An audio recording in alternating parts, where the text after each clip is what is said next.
Welcome back to another technical deep dive here in the debug zone. Today we're tackling a big question and breaking it down with insights from other users. Hopefully this clears up some misconceptions and helps you get the answer you need. So buckle up, stay a little curious, and let's jump right in.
And that's a wrap.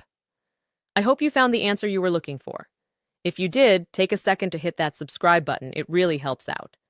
And let me know in the comments which solution worked best for you. See you next time in the debug zone.